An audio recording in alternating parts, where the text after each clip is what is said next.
to you. I'm Gina Swanson. And I'm Sala Kim. WDSU Investigates is digging deeper into NOFD staffing issues, which shut down multiple fire stations over the weekend. We're told response times were not affected, but the city is now making some changes. WDSU investigator Aubrey Killian is live with what's being done now and why the firefighter union says this is just one obstacle they're currently facing. Aubrey. Hey, Gina. So one of the stations impacted right behind me, the city told me today that they've approved overtime to ensure stations don't close again. They hired overtime today to make sure that everyone in these positions are qualified.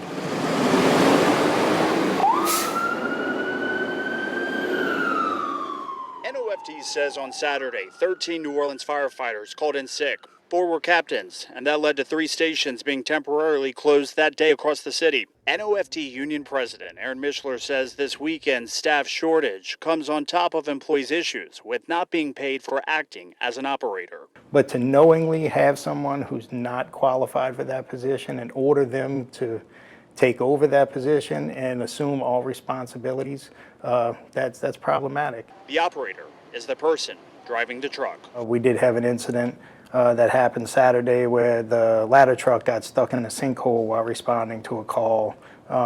Luckily, that guy driving that truck was a qualified operator and was used to driving that piece of equipment.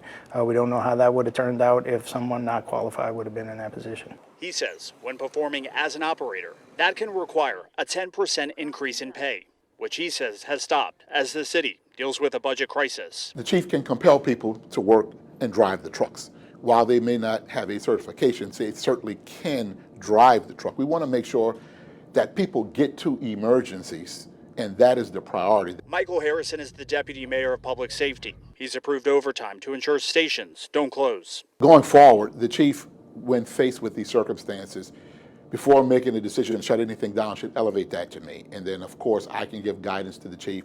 We can talk about overtime and what emergency overtime funds need to be spent to make sure out of operational necessities, we can provide public safety and keep people safe. A lot of this is about the compensation part, not about the will or the skill. The operator position on this job, driving a $2 million piece of equipment at excessive speeds to get there, it's a very demanding job, and I think it's the most technical and the most important job on this department.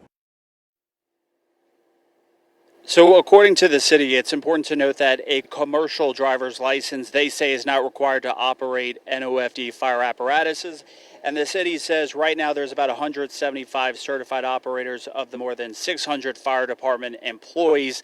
Again, the city today saying response times when it came to this weekend were not impacted. Reporting live, I'm Aubrey Killian, WDSU News.